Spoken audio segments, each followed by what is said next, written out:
Assalamualaikum warahmatullahi wabarakatuh. Selamat pagi Aden Teteh. Apa kabarnya hari ini? Semoga semua dan Teteh dalam keadaan sehat walafiat dimanapun berada. Ya, dan Teteh kita kembali lagi untuk pembelajaran IPS melalui YouTube channel. Semoga tidak melemahkan semangat A dan Teteh untuk terus bersemangat belajar IPS ya, meskipun masih melalui YouTube channel terlebih dahulu. Ya, A dan Teteh, pekan lalu atau pekan sebelumnya kita sudah memulai di bab 4, yaitu mengenai Indonesia dari masa kemerdekaan. Kita sudah bahas ada pertempuran apa saja, kemudian ada peristiwa apa saja. Nah, kita akan melanjutkan materi yang selanjutnya untuk di masa kemerdekaan ini. Ya, sebelumnya Ibu sedikit menginformasikan karena ini kita sudah masuk ke bab 4, namun yang di bab 3-nya kita belum ada evaluasi ya. Jadi silakan dipersiapkan untuk nanti tanggal 19 insya Allah akan ada ulangan harian. Nah, untuk ulangan hariannya bab mana saja? Bab 3 saja. Jadi silakan dipersiapkan. Untuk bab 4-nya tidak ulangan dulu ya. Jadi karena masih materinya masih baru disampaikan sedikit. Jadi yang akan ulangan harian yaitu bab 3 saja. Masih ada waktu 2 minggu karena tanggal 12 pekan depan kita belum belajar dulu ya karena ada tanggal merah. Jadi silakan dipersiapkan sebaik-baiknya untuk ulangan harian di bab 3. Itu informasinya untuk pertemuan kita selanjutnya. Baik, A dan Teteh, kita akan mulai pembelajaran kita pada pagi hari ini. Silakan disiapkan catatannya, kemudian alat tulisnya, dan juga jangan lupa melis kehadiran di kolom komentar. Baik, untuk menambah keberkahan pertemuan kita pada pagi hari ini, mari kita buka pembelajaran kita pada pagi hari ini dengan bacaan basmalah bersama-sama. Bismillahirrohmanirrohim. Nah, pembahasan kita masih di materi yang pertama, yaitu pada masa kemerdekaan tahun 1945 sampai dengan 1950 ini melanjutkan materi yang sebelumnya. Kita sampai peristiwa pertempuran Ambarawa. Nah, kita lanjutkan untuk pertempuran yang selanjutnya. Nah, pertempuran yang selanjutnya ini dikenal dengan peristiwa Bandung Lautan Api. Mungkin dan Tete sudah tidak asing lagi dengan lagu kebangsaan kita yang mungkin sering kita nyanyikan ketika upacara bendera ya, ketika masih sekolah atau ketika upacara bendera di sekolah. Nah, dan Tete kan sering menyanyikan lagu Halo Halo Bandung. Nah, salah satu inspirasinya itu karena adanya peristiwa ini, Bandung Lautan Api. Nah, Bandung Lautan Api itu gimana sih peristiwa atau kenapa sih bisa disebut dengan peristiwa Bandung Lautan Api? Yang kita akan bahas ya. Jadi Bandung Lautan Api ini peristiwanya terjadi pada tanggal 23 Maret 1946. Ini awalnya atau latar belakangnya itu karena mencegah tentara sekutu dan juga tentara NICA atau tentara Netherlands Indies Civil Administration ini untuk dapat menggunakan kota Bandung sebagai markas strategis militer. Jadi dengan adanya pencegahan tersebut terjadilah yang namanya peristiwa Bandung Lautan Api. Nah, kronologisnya bagaimana? Awalnya ini dimulai dari pasukan Inggris tiba di Bandung pada tanggal 12 Oktober 1945 dan menuntut senjata api yang ada pada penduduk Indonesia kecuali TKR diserahkan ke sekutu. Nah, dengan adanya ini kemudian juga ada peristiwa tawanan Belanda juga dibebaskan dan mulai melakukan tindakan mengganggu kepada penduduk yang ada pada saat itu di wilayah Bandung ya. Terjadilah bentrokan senjata mulai pada tanggal 21 November pada tahun 1945. Nah, McDonald ini menyampaikan ultimatum kepada Gubernur Jawa Barat agar Bandung Utara dikosongkan oleh penduduk Indonesia termasuk juga pasukan bersenjata. Namun ultimatum ini tidak diindahkan. Apa sih yang dimaksud dengan ultimatum? Ultimatum ini semacam kalau bahasa istilah gampangnya adalah ancaman ya.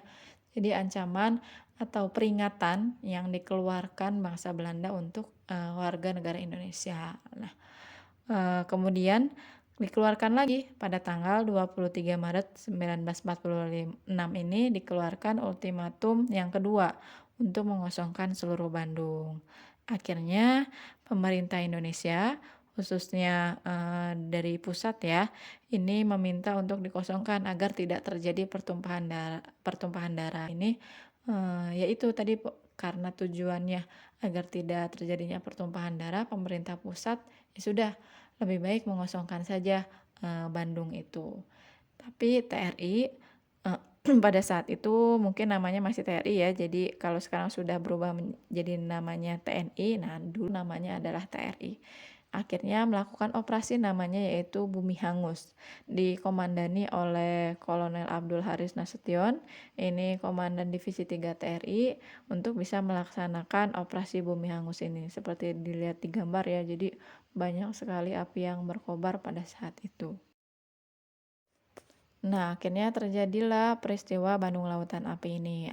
Pertempuran paling besar ini terjadi di Desa Dayakolot, sebelah selatan Bandung, karena di situ terdapat gudang amunisi besar milik tentara sekutu. Diledakkanlah oleh warga negara Indonesia ini memakai dinamit. Kemudian pada pukul 24.00 Bandung Selatan telah kosong dari penduduk dan juga TRI, sehingga Bandung menjadi lautan api. Jadi semuanya sudah aman, sudah dikosongkan, tidak ada penduduk Indonesia dan juga tentara-tentaranya sudah tidak ada. Akhirnya di bumi hanguskan, jadilah akhirnya Bandung itu seperti yaitu lautan api karena diledakkan atau di bumi hanguskan. Inilah yang terjadi yang menginspirasi lagu Halo Halo Bandung itu. Dan Tete.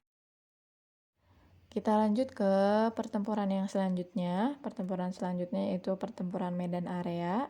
Ini terjadi karena pemerintah Sumatera Utara awalnya itu menyambut baik kedatangan tentara AFNI, karena tentara AFNI ini tugas pokoknya yaitu mengurus tahanan perang pada masa Jepang. Nah, ya karena tujuan tersebut akhirnya disambut baik oleh pemerintah Sumatera Utara. Namun terjadi hal yang tidak diinginkan.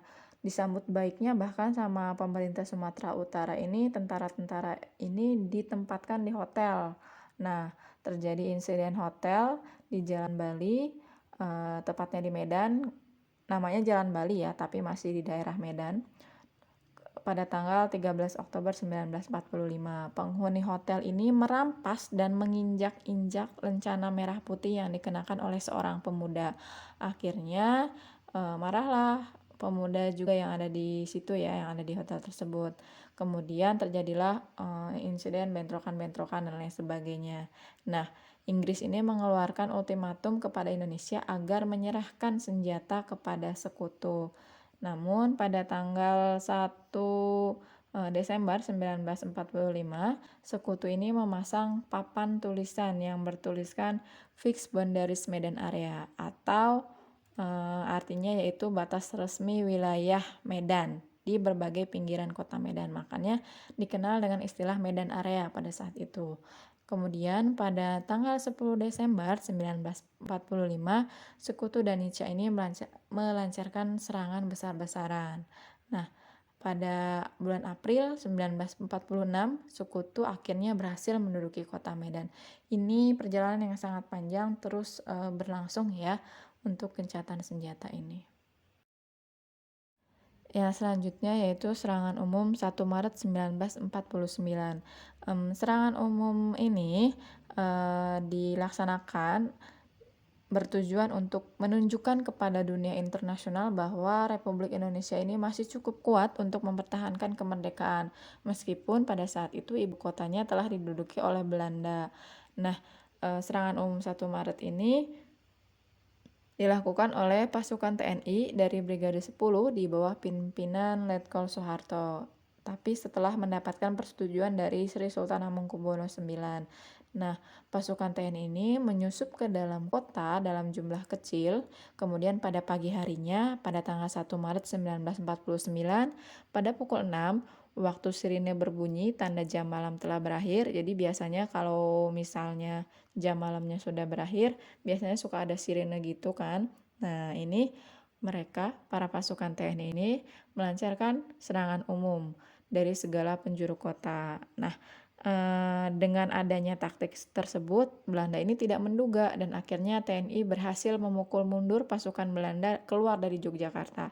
Nah, dan Teteh pada saat itu seperti yang sudah Ibu ceritakan di sebelum-sebelumnya ya, di kelas 7 atau di kelas 8, Ibu pernah bilang kalau, ke ke ibu kotaan kita itu sebelumnya berpindah beberapa kali ya. Jadi yang awalnya di Jakarta atau Batavia, kemudian berpindah ke Yogyakarta dan akhirnya kembali lagi ke, Jakarta. Nah, ini serangan umum ini terjadi pada saat ibu kota kita berada di Yogyakarta. Nah, karena adanya, kedudukan Belanda pada saat itu, makanya terjadilah, serangan umum ini. Supaya apa? Supaya bisa membuktikan ke dunia internasional kalau kita Indonesia ini masih kuat. Nah, makanya strategi ini dilaksanakan. Kemudian akhirnya Belanda, berhasil mundur dan keluar dari Yogyakarta. Ini hanya berlangsung selama 6 jam, tidak sampai berhari-hari seperti pertarungan-pertarungan atau pertempuran yang sebelum-sebelumnya. Peristiwa ini mematahkan propaganda Belanda yang menyatakan bahwa Indonesia sudah tidak ada lagi. Akhirnya peristiwa ini juga mendorong, berubahnya sikap pemerintah Amerika Serikat kepada Belanda. Nah, ini serangan umum 1 Maret ini, eee sangatlah hal penting ya, karena apa? Karena bisa merubah sejarah, bagi bangsa Indonesia yang tadinya tidak diakui oleh dunia internasional. Nah, akhirnya diakui karena kita bisa membuktikan, kita bisa, memundur atau mengalahkan Belanda dengan sangat singkat. Inilah, serangan umum 1 Maret. Nah, perjuangan-perjuangan ini yang sudah Ibu sebutkan pekan lalu dan sampai yang sekarang yang serangan umum 1 Maret ini adalah bentuk perjuangan bangsa Indonesia dengan cara fisik ya, dengan cara peperangan. Nah, kita akan lanjutkan ke perjuangan yang kedua yaitu perjuangan diplomasi. Nah, perjuangan yang selanjutnya ini adalah perjuangan diplomasi. Perjuangan diplomasi ini melalui jalur hukum atau biasanya lebih seringnya itu kegiatannya berupa perundingan. Nah, kita akan bahas ada perundingan apa saja yang sudah kita laksanakan atau bangsa Indonesia laksanakan untuk memperjuangkan kemerdekaan Indonesia. Perjuangan untuk diplomasi yang pertama yaitu ada perjuangan Linggarjati. Nah, dan Teteh seperti hal namanya ya, perjuangan Linggarjati ini terjadi atau dilaksanakan di Linggarjati Kuningan, Jawa Barat pada tanggal 10 November 1946. Nah, ini delegasinya atau yang mewakilinya ada dari Indonesia dan juga Belanda, kemudian Inggris. Untuk Indonesia ini kita diwakili oleh Sultan Syahrir sebagai ketua delegasi, kemudian dari Belandanya yaitu ada Wim Sermerhom, ini juga sebagai ketua delegasi, dan juga dari Inggris ada Lord Kilburn, ini sebagai mediator perundingan. Kesepakatannya apa saja yang dihasilkan dari perjanjian Linggarjati ini? Yang pertama yaitu Belanda harus mengakui secara de facto wilayah Republik Indonesia yaitu Sumatera, Jawa, dan Madura. De facto ini adalah secara nyata ya. Kemudian Belanda harus meninggalkan wilayah Republik Indonesia paling lambat tanggal 1 Januari 1949. Kemudian Republik Indonesia dan Belanda sepakat untuk membentuk Negara Republik Indonesia Serikat atau yang kita kenal sebagai RIS. Nah, dalam bentuk RIS ini Indonesia harus tergabung dalam Commonwealth atau Indonesia Belanda dengan Ratu Belanda sebagai ketuanya. Jadi intinya Indonesia ini sebagai negara bagian kalau dijadikan RIS atau Republik Indonesia Serikat. Karena pada saat itu Indonesia istilahnya belum ada nama Jawa Barat, Jawa Timur, Jawa Tengah itu tidak ada, tapi adanya negara Indonesia Timur, negara Indonesia Tengah. Nah, makanya dengan adanya nama tersebut dibentuklah Negara Republik Indonesia Serikat karena terdiri dari beberapa negara bagian. Dampaknya apa bagi Indonesia? Dampaknya yang pertama yaitu Republik Indonesia mendapatkan pengakuan kedaulatan dari beberapa negara. Kemudian juga muncul pihak yang mendukung dan menolak hasil perundingan di kalangan rakyat. khususnya rakyat Indonesia karena menganggap hasil perundingan ini merugikan Indonesia. Nah, perjanjian Linggarjati ini adalah perjanjian antara Indonesia dengan Belanda dan disepakati pada tanggal 25 Maret 1947. Nah, dan Teteh, kita bisa lihat bahwa di sini kita tidak hanya melawan atau berjuang secara fisik saja, tetapi juga kita berjuang secara diplomasi supaya bisa diakui oleh negara lain. Jadi meskipun kita sudah mengeluarkan proklamasi bahwa Indonesia telah merdeka dan lain sebagainya, tetapi apa? Tetapi kita juga butuh pengakuan dari negara lain karena salah satu syarat terdirinya atau terbentuknya satu negara itu adalah adanya pengakuan dari negara lain atau yang disebut juga dengan kedaulatan. Nah, itu syarat-syarat terjadinya negara itu ada teteh bisa pelajari di mata pelajaran PKN, itu sudah dibahas ya. Jadi makanya kenapa kita tidak hanya berjuang secara fisik tetapi juga kita harus berjuang secara diplomasi agar bisa diakui oleh negara lain. Nah, setelah terjadinya perundingan atau perjanjian Linggarjati ini, telah terjadi perbedaan penafsiran. Jadi, karena adanya perjanjian tadi atau kesepakatan tadi, ada perbedaan penafsiran dari pihak Belanda dan juga pihak Indonesia. Ini khususnya dari pihak Belandanya ya. Jadi Belanda ini menganggap bahwa Belanda berdaulat atas wilayah Indonesia karena tadi ada kesepakatan bahwa Indonesia dan Belanda harus membuat negara tadi ya di bawah kepemimpinan Ratu Belanda tadi. Sementara Indonesia ini menganggap sudah berdaulat sebelum RIS terbentuk karena tadi adanya proklamasi kemerdekaan. Nah, akhirnya pada tanggal 21 Juli 1947 ini terjadilah peristiwa yang namanya agresi militer Belanda yang pertama atau AMB ya, agresi militer Belanda 1.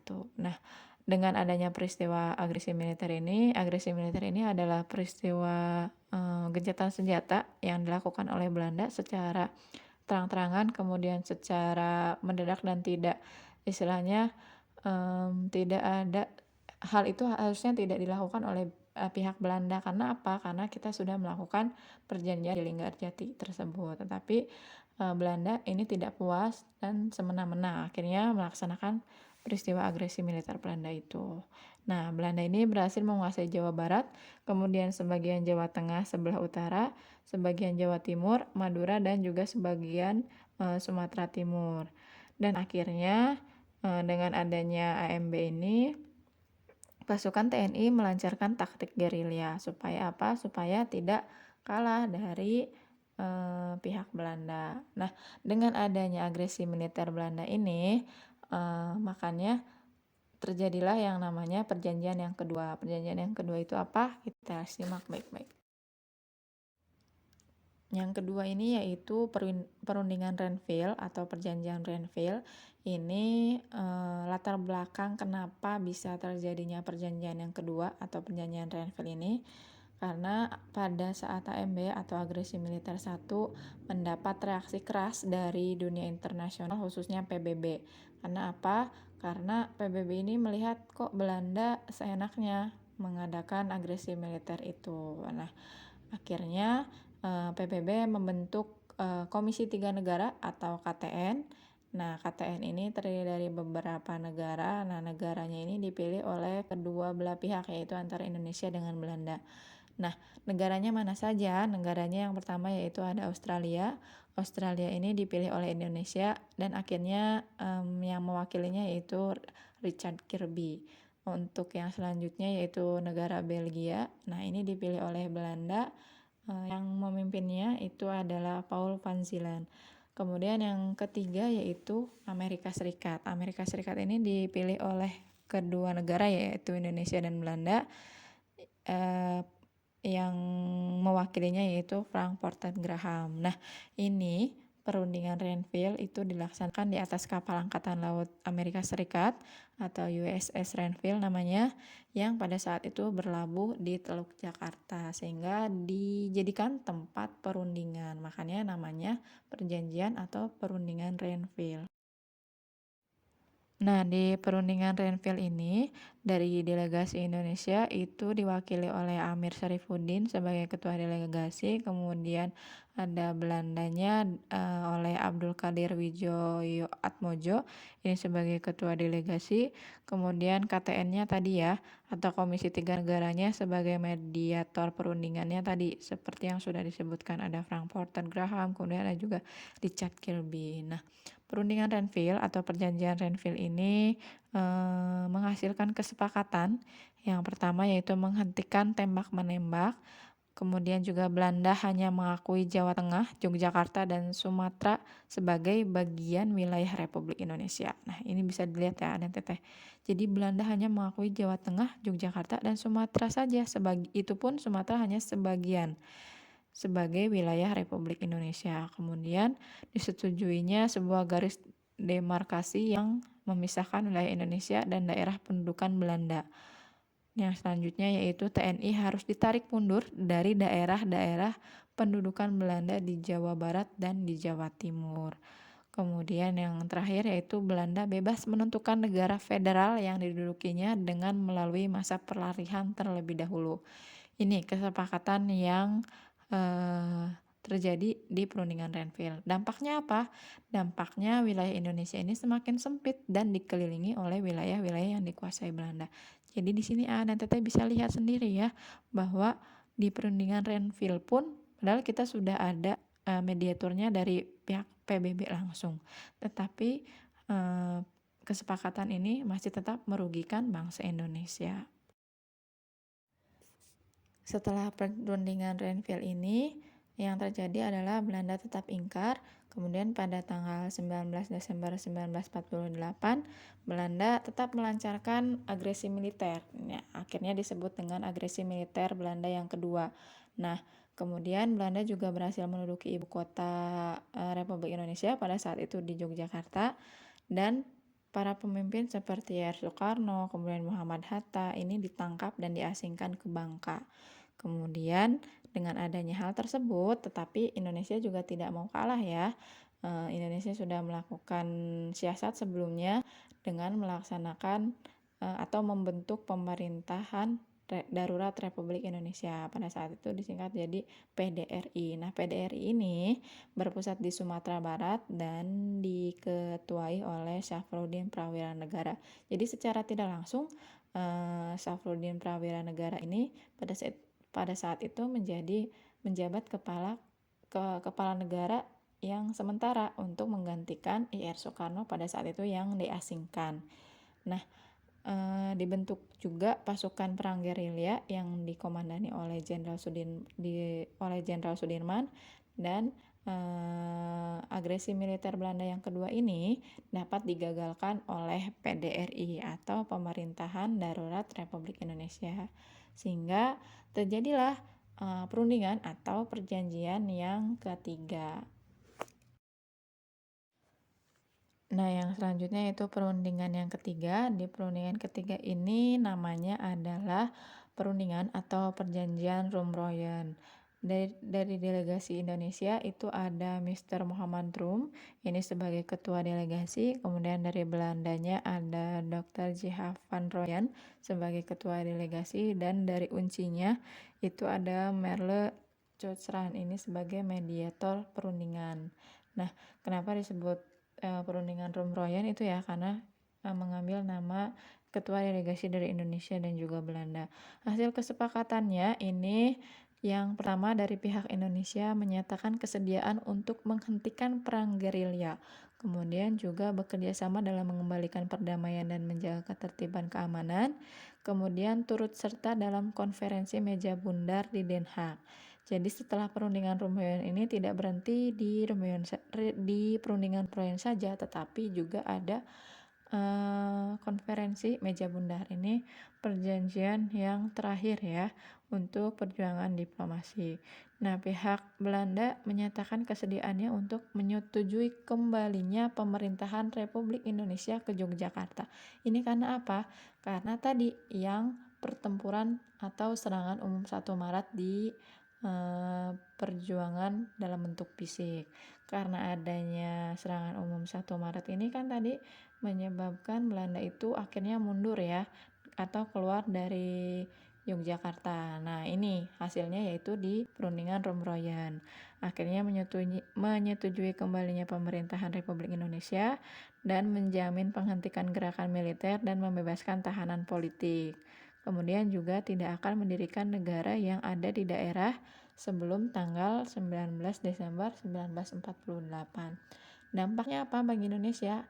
Nah, dampaknya sudah sangat jelas ya, mengembirakan bahwa pemerintah Republik Indonesia akhirnya kembali ke Yogyakarta atau di ibu kotanya yang sudah ditetapkan. Nah, yang selanjutnya yaitu adalah konferensi meja bundar atau KMB. Nah, KMB ini merupakan perjanjian yang terakhir yang dilaksanakan sebagai perjuangan diplomasi dari pihak Indonesia, dari bangsa Indonesia ya. Ini merupakan sebuah pertemuan yang dilaksanakan di Den Haag, Belanda dari tanggal 23 Agustus sampai dengan 2 November 1949. Ini sebagai tindak lanjut dari perundingan sebelumnya yaitu perundingan Romroyan.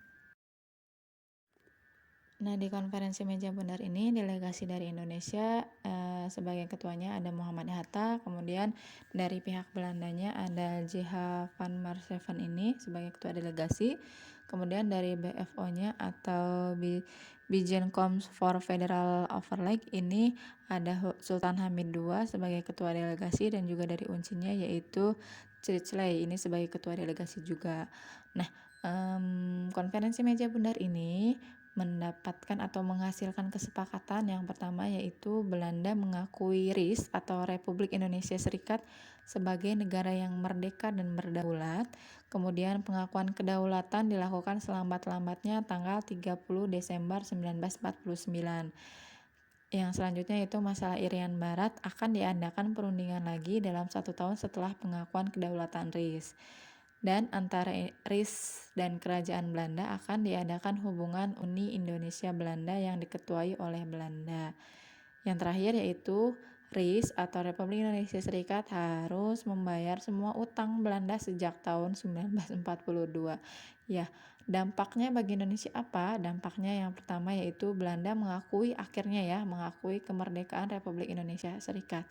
Nah, bahkan ada beberapa artikel yang menyebutkan bahwa Indonesia itu tidak merdeka pada tanggal 17 Agustus 1945, tapi merdekanya pada tanggal 30 Desember 1949. Karena apa? Karena ya tadi diakuinya kedaulatan Indonesia itu pada tanggal tersebut, tapi tidak ya, pada kenyataannya kita sudah merdeka pada tanggal 17 Agustus 1945. Kemudian yang kedua dampaknya yaitu konflik dengan Belanda akhirnya dapat diakhiri dan dapat membangun pembangunan kembali yang sudah tadi pertempuran kan banyak memakan korban jiwa, banyak merusak fasilitas. Nah, akhirnya mulailah pembangunan. Kemudian Irian Barat ini belum bisa diserahkan kepada Republik Indonesia. Papua ya, Irian Barat itu sekarang namanya Papua, dulu namanya adalah Irian Barat. Kemudian negara Indonesia akhirnya berubah bentuk menjadi negara serikat yang tidak sesuai dengan cita-cita proklamasi. Kita kan inginnya Republik Indonesia saja ya, sebagai negara republik, tidak sebagai negara serikat, karena tidak sesuai dengan cita-cita bangsa. Itulah dampak dari konferensi meja bundar. Setelah terjadinya konferensi meja bundar ini, yang pertama yaitu pada tanggal 27 Desember 1949 akhirnya pemerintah Belanda menyerahkan kedaulatan atas Republik Indonesia Serikat. Kemudian terjadi penyerahan dan pengakuan kedaulatan dilakukan di 2 tempat, yaitu di Belanda dan juga di Indonesia. Dan yang terakhir yaitu penyerahan kedaulatan ini menandakan berakhirnya masa penjajahan Belanda di Indonesia secara formal. Inilah perjuangan diplomasi yang dilalui oleh bangsa Indonesia untuk mempertahankan kemerdekaan. Nah, banyak sekali hal yang terjadi ketika setelah masa proklamasi ya. Jadi setelah kemerdekaan kita tidak langsung merdeka dengan bebasnya bisa menata negara dengan santai, tetapi kita juga harus melalui dengan perjuangan-perjuangan fisik dan juga diplomasi. Inilah perjuangan Mengapa kita tidak boleh melupakan sejarah? Karena kita tidak akan ada, kita tidak akan senyaman ini saat ini, tidak akan merdeka saat ini tanpa adanya perjuangan pahlawan-pahlawan di masa lalu. Nah, dan Teteh untuk hari ini materinya dicukupkan sekian. Terima kasih banyak untuk dan Teteh yang sudah menyimak dan juga mencatatnya dengan baik. Jangan lupa tuliskan list kehadiran dengan komentar di kolom komen ya untuk dan Teteh supaya Ibu bisa tahu siapa saja yang sudah menyimak dan mencatat materi pada pagi hari ini. Semoga ilmunya bermanfaat. Insya Allah ini menambah wawasan dan Teteh. Kemudian materi ini sebetulnya adalah materi yang sangat panjang karena sejarah ya. Jadi jangan bosan-bosan dan Teteh Ibu ceritakan untuk mata pelajaran IPS ini bagian sejarah. Nah, minggu depan dan Teteh akan melaksanakan, mohon maaf bukan minggu depan tapi pekan selanjutnya ya. Jadi tanggal 19 itu akan ada ulangan harian untuk bab 3. Silahkan dipersiapkan dengan baik pembelajarannya atau materi yang sudah Ibu sampaikan. Mungkin itu saja untuk hari ini. Terima kasih banyak dan Teteh. Ibu mohon maaf apabila banyak kesalahan. Ibu akhiri, mari kita akhiri pembelajaran kita pada pagi hari ini dengan bacaan hamdalah bersama-sama. Alhamdulillahirabbil alamin. Baik, wabillahi taufiq wal hidayah. Wassalamualaikum warahmatullahi wabarakatuh.